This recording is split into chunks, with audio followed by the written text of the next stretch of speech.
महर्षि कश्यप जयंती प्रदेश स्तरीय तो समारोह है, उसमें अभी मुख्यमंत्री संबोधित करेंगे अपने विचार। और आज मैं देख रहा हूं कि इंद्र देवता मुझे लगता है स्वयं महर्षि कश्यप के पास गए होंगे, उनसे आज्ञा ली होगी कि मौसम को क्यों ना अनुकूल कर दिया जाए। इतनी बड़ी संख्या में मुझे लगता है कश्यप समाज शायद ही पहले इकट्ठा हुआ।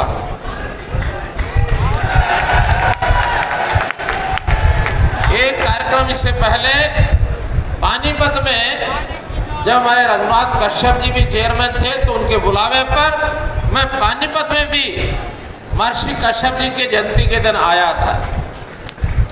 आज उससे भी बढ़िया एक अभूतपूर्व दृश्य है कि प्रभु की कृपा से यह कार्यक्रम हो रहा है। महर्षि कश्यप, उनके बारे में बहुत वर्णन हमने सुना है और बहुत ही, मैं कहता हूं कश्यप समाज एक भाग्यशाली समाज है कि अगर जीवन के प्रणेता, अगर मानव जाति की उत्पत्ति के अगर किन्हीं को भगवान कहा जा सकता है, आज कश्यप परोपकारी प्राय प्रजापालक महर्षि कश्यप महाराज, जिनको सप्तऋषि की संज्ञा से भी नवाजा गया है। इनका नाम बहुत से ग्रंथों में, हमारे वेदों में, हमारे हर शास्त्र में महर्षि कश्यप जी का नाम लिया जाता है। सबसे पहला नाम अगर किसी का आता है तो महर्षि कश्यप का आता है। ऐसा कहा जाता है कि हमारा जो स्वर्ग देश कश्मीर, इसका नाम भी महर्षि कश्यप के नाम से रखा हुआ है।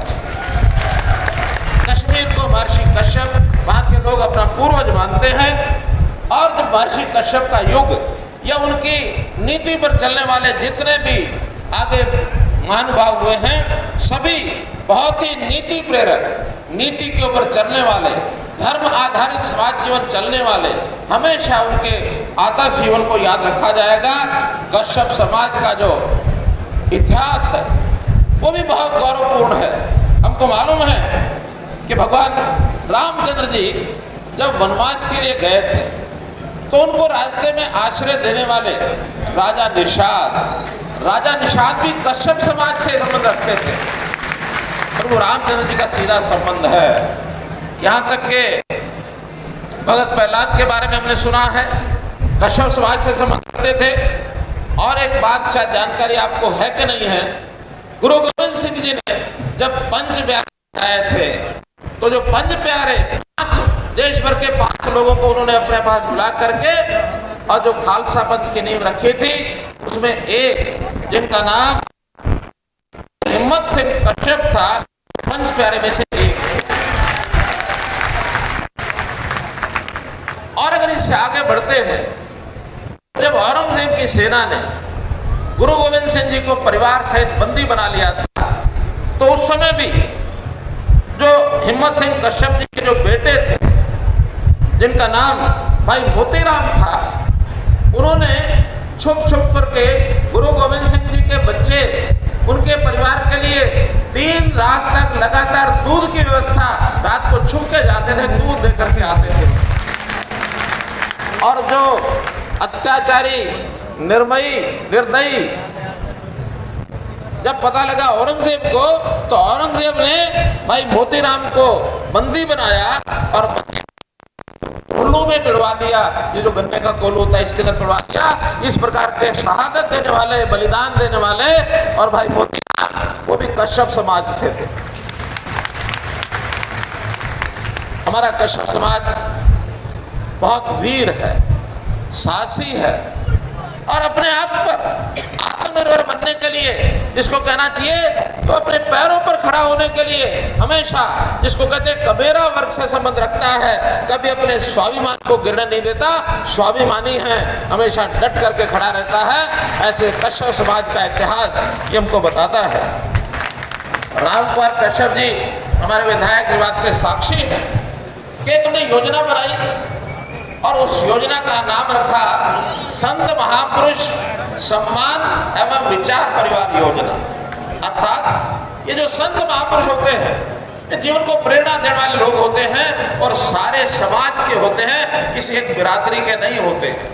फिर भी अलग अलग बिरादरियों ने अपने अपने संतों के, महापुरुषों के, गुरुओं के नाते से कुछ अपनी परंपराएं बनाई हुई है। तब उन्होंने कहा कि सभी संतों के, महापुरुषों के जो जन्म जयंतियां हैं उसको हम सरकारी तौर पर बनाएंगे। उसका नाम रखा संत महापुरुष सम्मान एवं विचार परिवार योजना, विचार प्रसार योजना। और इसके नाते से हमने कई हमारे जो जयंतियां हैं, कई शताब्दियां हैं, ये हमने मनाई है। हमने महर्षि वाल्मीकि की जयंती ये भी सरकारी तौर पर मनाने का निर्णय लिया है। गुरु रविदास जी की जयंती ये भी सरकारी तौर पर मनाते हैं। भगत कबीर, डॉक्टर अम्बेडकर, इनकी जयंतियां भी हम सरकारी तौर पर मनाते हैं। और जहाँ तक शताब्दियों का विषय है, अभी आपने देखा होगा पिछले ही महीना, 1.5 महीना पहले हमने गुरु तेग बहादुर जी का जो 400 साल कार्यक्रम इसी पानीपत की धरती पर जो मनाया, लाखों श्रद्धालु वहां इकट्ठे हुए, वो भी हमने सरकारी तौर पर मनाया। उससे पहले गुरु गोविंद सिंह जी का 350 साल शताब्दी कार्यक्रम, गुरु नानक देव जी का 550 साल कार्यक्रम, ये भी बड़ी धूमधाम से हमने यमुनानगर और सिरसा इस प्रकार से बड़े कार्यक्रम किए।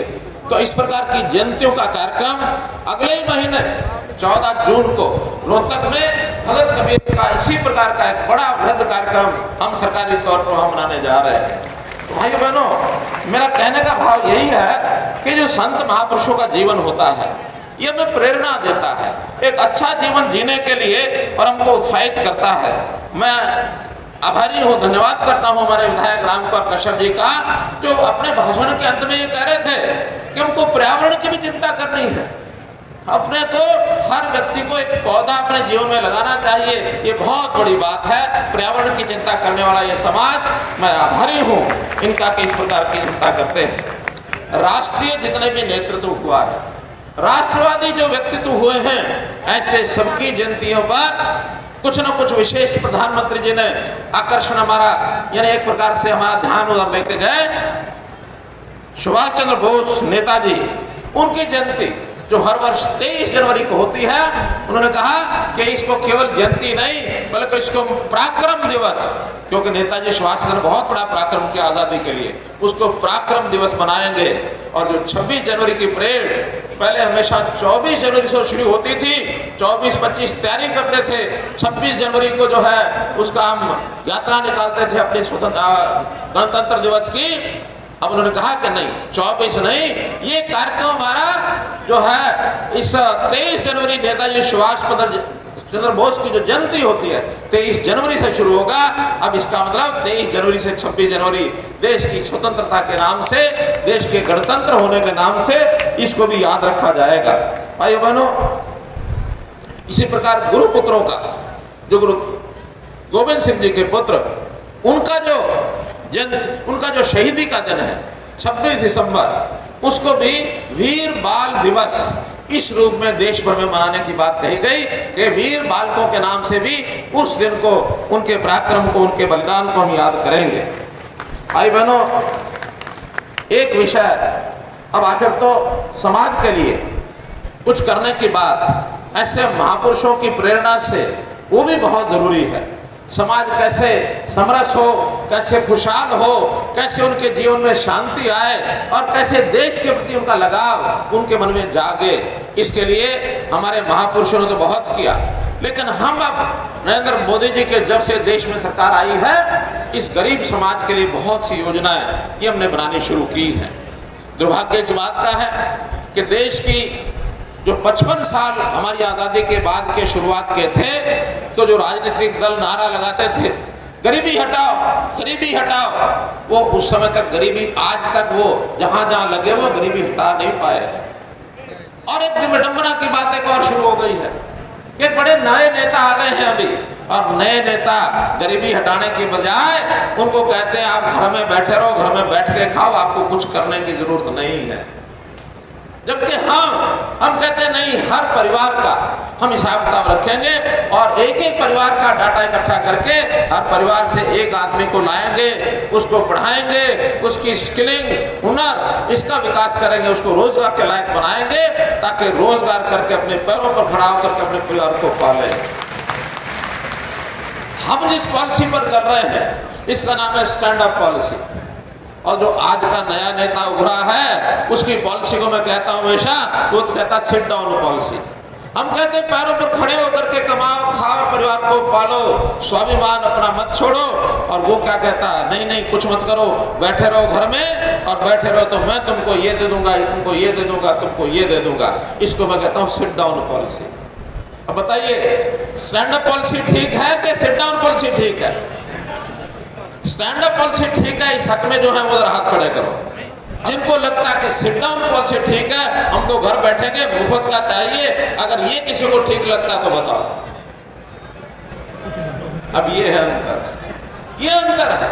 स्वाभिमानी समाज कभी नहीं कहेगा कि मैं मुफ्त का खाऊंगा, वो कहेगा मुझे योग्य बना दो, मुझे पढ़ाई लिखाई करा दो, ट्रेनिंग करा दो, स्किलिंग करा दो, कहीं पॉलिटेक्निक में, कहीं मेडिकल कॉलेज में, कहीं इंजीनियरिंग कॉलेज में अच्छी शिक्षा लेकर के मैं अपने पैरों पर खड़ा हो जाऊं, अपने परिवार की भी चिंता करूंगा, अपने समाज की भी चिंता करूंगा, अपने देश और प्रदेश की भी चिंता करूंगा।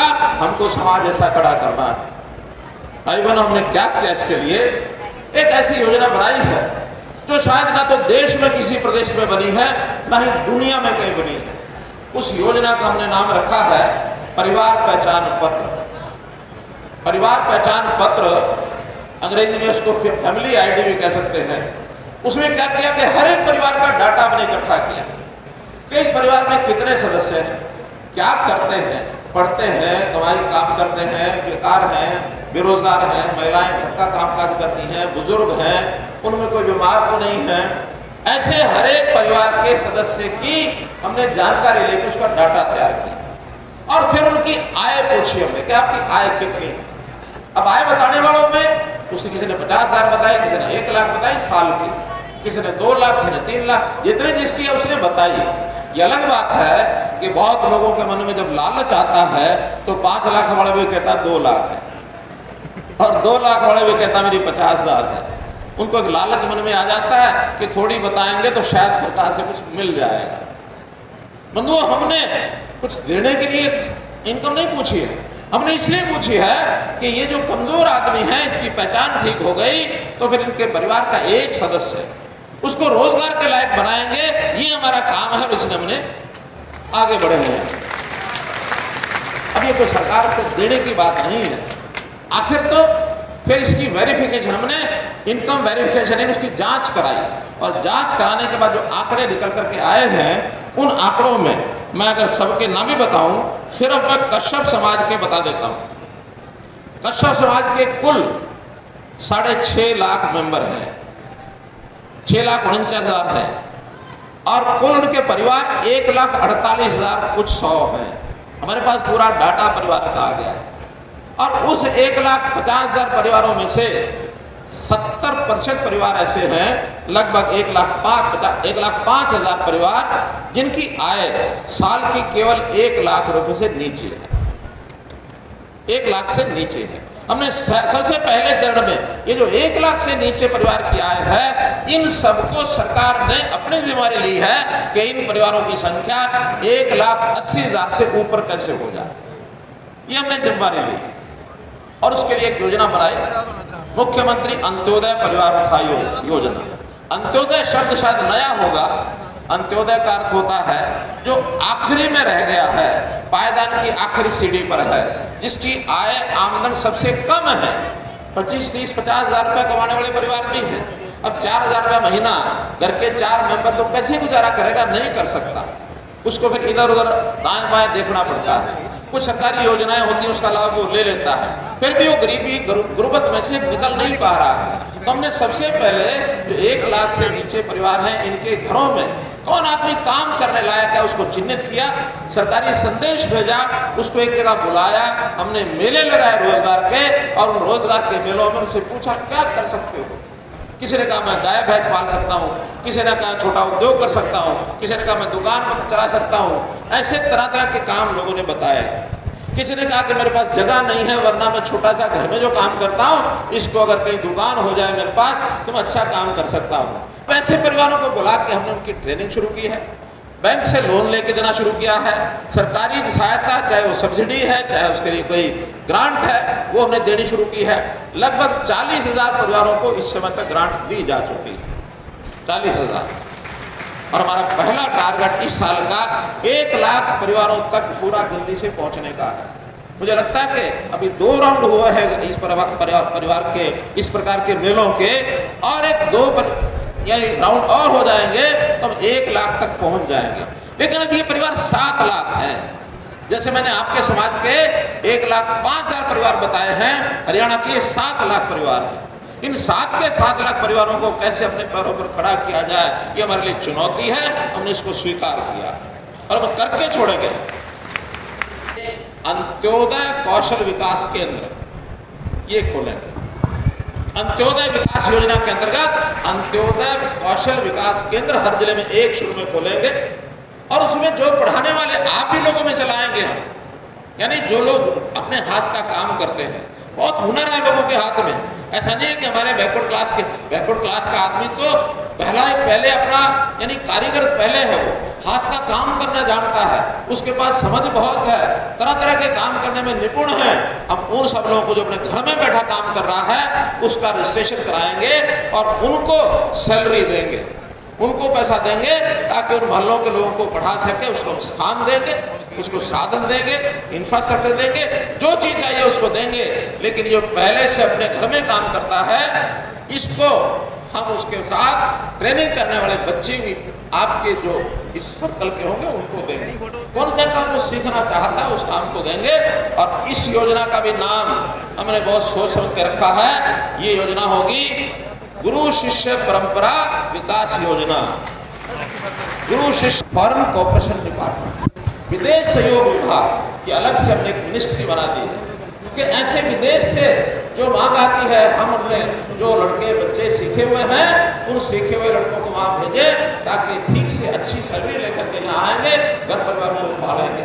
नर्सिंग का स्टाफ बहुत जरूरत है।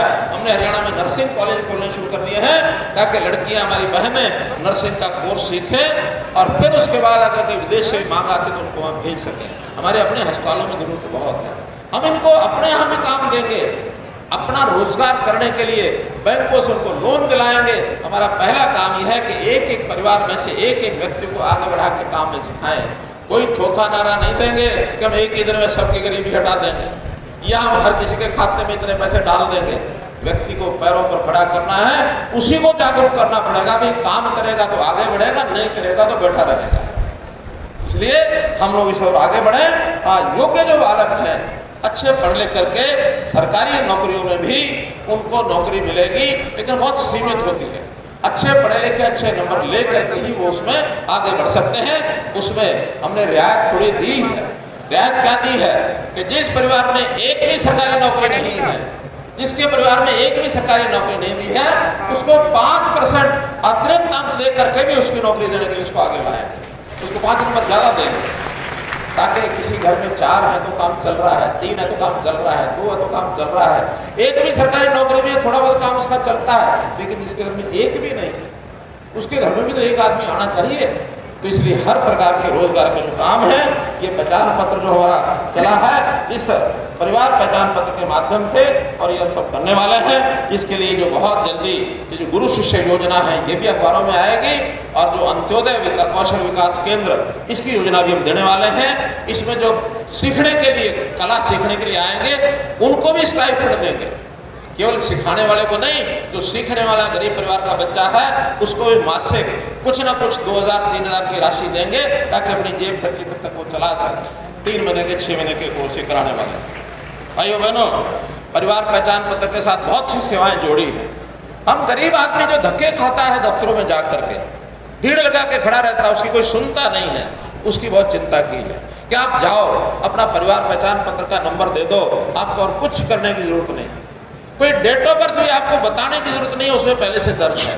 कास्ट का सर्टिफिकेट देने की जरूरत नहीं, वो पहले से वहां दर्ज है। और किसी को मानो कहीं बाहर की नौकरी के लिए कास्ट सर्टिफिकेट चाहिए तो अपना एक बार कास्ट सर्टिफिकेट का बटन दबाओ, आपका प्रिंट होकर के हाथ के आ जाएगा। ना आपको एसडीएम के पास, ना तहसीलदार के पास, ना पटवारी के पास, किसी के पास जाने की जरूरत नहीं है। अब सबका डाटा हमारे पास है। ऐसा सरल जीवन हमने परिवार पहचान पत्र में कर दिया है। पर हम तो सिस्टम ऐसा कर दिया है कि अब हर परिवार में नया बच्चे का जो जन्म होता है उसका रजिस्ट्रेशन होते ही वो उसमें अपने आप कट जाता है। दुर्भाग्य से मृत्यु हो जाती है, अपने आप उसका नाम कट जाता है। और जो राशन कार्ड बनवाने के लिए हमने धक्के खाने पड़ते थे कि मेरा पीला राशन कार्ड नहीं बना है, मेरा ये राशन कार्ड नहीं बना है, उसको अब जाने की कहीं जरूरत नहीं है। सब मेंबर्स की जानकारी हमारे पास है। 1,80,000 से नीचे के जितने परिवार हैं उन सबको पीला कार्ड मिलेगा, किसी को भी और कहीं जाने की जरूरत नहीं है। ये प्रयोग हमने अभी 2 जिलों में कर लिया है, कुरुक्षेत्र जिला और सिरसा जिला। दोनों जिलों में 88,000 नए पीले कार्ड बन करके उनके घर में पहुंच गए हैं, किसी को कहीं जाना नहीं पड़ा। जल्दी ही हम बाकी 1 जुलाई से सभी जिलों में खोलने वाले हैं ताकि आपकी आय 1,00,000 से कम है। एक बात की अपील मैं फिर करता हूं, अगर 1,00,000 से ऊपर है तो कम ना दिखाएं, ये भी अच्छा नहीं है। कश्यप समाज जैसा व्यक्ति अगर कोई होगा तो वो स्वाभिमानी व्यक्ति जरूर सच बोल करके जिनका 1,80 से नीचे है वही लिखवाएगा। इससे ऊपर का अगर है तो उसको नहीं पीला कार्ड बनवाना चाहिए। वो जो गरीब आदमी है उसका हक ना मारा जाए, इसलिए उसका हक देना है तो अमीर लोगों को अपना अलग से बताना चाहिए, उनको बाकी तरह की और सुविधाएं जो देनी होगी वो दिए जाएंगे। ऐसी ओल्ड एज पेंशन, जिस आदमी का 60 वर्ष की आयु हो जाएगी उसके घर में 1 महीना पहले आदमी जाएगा कि बाबा तूने अपना ओल्ड एज पेंशन लेनी है क्या? महिला, माता जी तुमने कोई अपनी ओल्ड एज पेंशन लेनी है क्या? वो कहेगी लेनी है, उसके एक साइन कराएंगे, वापस आएंगे और कुछ नहीं पूछना, कोई पूछेंगे नहीं कुछ भी। उसकी आयु हमारे पास है, उसकी आय हमारे पास है, उसका एड्रेस हमारे पास है, उसका बैंक अकाउंट का नंबर हमारे पास है। अगले महीने सीधा जो 2,500 रुपया महीना उसके बैंक खाते में अपने आप चला जाएगा, उसको कोई धक्के नहीं खाने हैं, ऑटोमेटिक बनेगा। पंचायतों का जल्दी घोषित होने वाले हैं। हमने अपने विधान में, चाहे पंचायतें थी चाहे नगर पालिका थी, इसमें पिछड़ा वर्ग के लिए कुछ आरक्षण हमने घोषित किया था, इसलिए कि कुछ सदस्य आने चाहिए। ताली बजाए नहीं, अभी मेरी बात समझ लेते, ताली बाद में बजाना। तो हमने वो घोषणा की थी, लेकिन कोई आदमी कोर्ट में चला गया और कोर्ट ने कहा, कोर्ट से उस आदमी ने कहा कि इस परसेंटेज को तय करने का आधार क्या है? आधार में कोई गिनती होनी चाहिए। हमने कहा हमारे प्रदेश में इतने जनरल हैं, इतने BCA हैं, इतने BCB हैं, इतने शेड्यूल कास्ट हैं, उनका नहीं, प्रदेश का नहीं चलेगा। जहाँ चुनाव है, जिस प्रदेश, जिस गांव का है या जिस वार्ड का है, जिस जिले का है, जिस जिला समिति का है, जो इकाई चुनाव वाली है उस इकाई का परसेंटेज क्या है, जब तक ये नहीं होगा तय तब तक आप बैकवर्ड को अपना ये रिजर्वेशन नहीं दे सकते।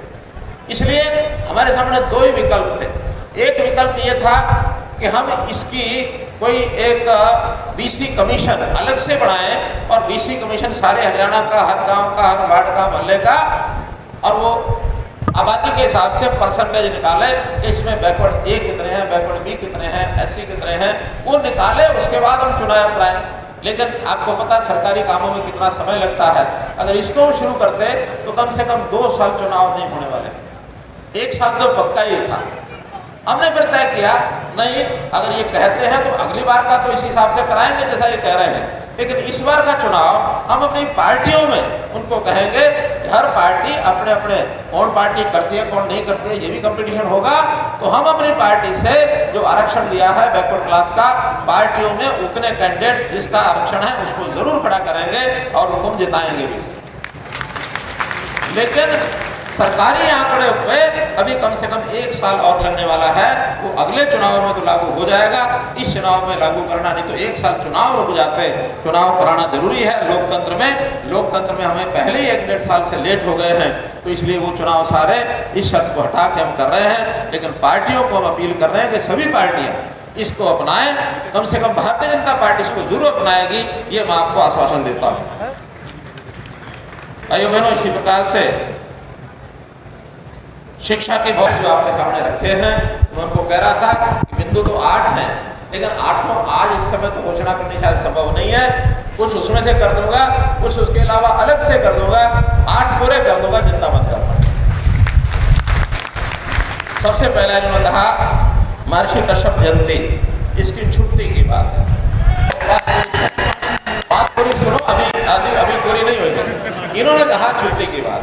अब मैं क्या कह रहा हूं, पानीपत में मैं गया था आज से 3 साल पहले, तो पानीपत में ये विषय आया था कि महर्षि कश्यप की जयंती होती किस दिन है। अब होती किस दिन है, इसमें से विषय निकल करके आया कि वो जिस दिन रामनवमी होती है उस दिन महर्षि कश्यप की जयंती होती है। कुछ लोगों ने कहा कि नहीं, उस दिन नहीं होती है। अब हमने तो ये घोषणा कर रखी है कि अगर राम जयंती के दिन आप बनाते हैं तो हम दोनों नाम से और उस छुट्टी को पक्का कर देंगे। ऐसा नहीं कि एक दिन 2 नामों की छुट्टी हो नहीं सकती। बहुत से तो अगर महर्षि कश्यप की जयंती और प्रभु रामचंद्र जी की जो हमारी जयंती है यानी रामनवमी है, उसको एक मान के मनाते हैं तो निश्चित रूप से छुट्टी पहले से घोषित है, नाम हम लिख देंगे। अभी भी स्वर 2 आए हैं। चलिए, आपकी इस बात को स्वीकार करते हुए जिस दिन भी महर्षि कश्यप की जयंती, अब मुझे आधार पता नहीं वो शास्त्रीय गणित का, अरे सुनो, शास्त्रीय गणित का मुझे पता नहीं है, शास्त्रीय गणित क्या है मुझे पता नहीं है, उसमें उनकी डेट ऑफ बर्थ कब आएगी, कौन सी आएगी। लेकिन इतना मैं भी करता हूं कि जो हमारी रेस्ट्रिक्टेड हॉलीडेज की लिस्ट है उसमें महर्षि कश्यप जी का नाम रखेंगे। जिस दिन जयंती महर्षि कश्यप की है, जो भी आप भाइयों में से छुट्टी लेना चाहता है वो ले सकता है। इसी प्रकार दूसरी मांग है कि महर्षि कश्यप जी के जीवनी पर शोध के लिए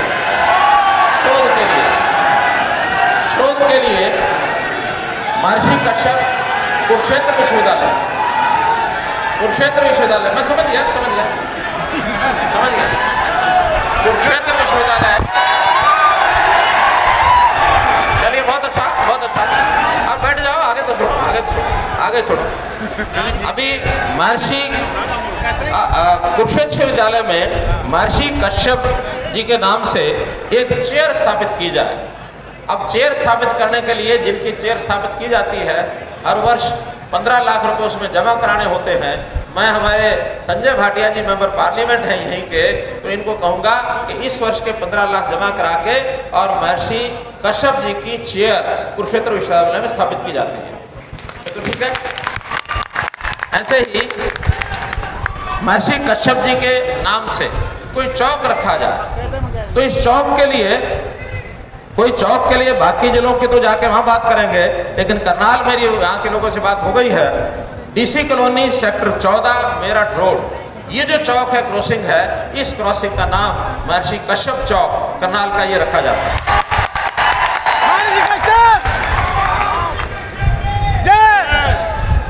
ऐसे ही महर्षि कश्यप जी के नाम से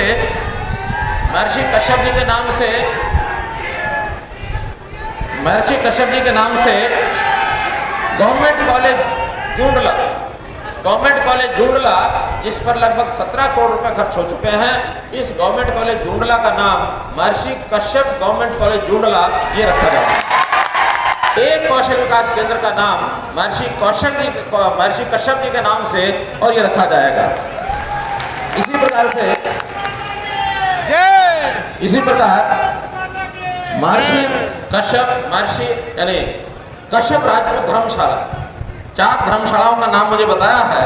एक करनाल में, एक कुरुक्षेत्र में और एक बिलासपुर में, एक सफीदों में, जो अभी अधूरी हैं। तो इस समय, क्योंकि पहले भी उन धर्मशालाओं में थोड़ा बहुत सहयोग तो गया ही है, लेकिन नए सिरे से सभी 4 के लिए 11-11 लाख रुपया, 44 लाख रुपए की घोषणा की जाती है। आप लोगों ने जो कहा उसने माना, और इसके अलावा हम बातचीत करके राम कुमार जी कश्यप हमारे विधायक और जो अपनी टोली है कश्यप समाज की, जो भी कोई मांग लाएंगे उसको पूरा करेंगे। बहुत बहुत धन्यवाद। अभी जो समाज के, कश्यप समाज के जो प्रतिभावान बच्चे हैं, चाहे खिलाड़ी हैं, शिक्षा में अव्वल है, उनको जो आप देख रहे हैं कि मुख्यमंत्री हरियाणा जो है सम्मानित कर रहे हैं, बच्चों को सम्मानित किया जा रहा है। आप देख रहे हैं साथियों के भी न्यूज़ को लाइक करें, सब्सक्राइब करें, शेयर करें। साथी चमन लाल के साथ में धर्म सिंह।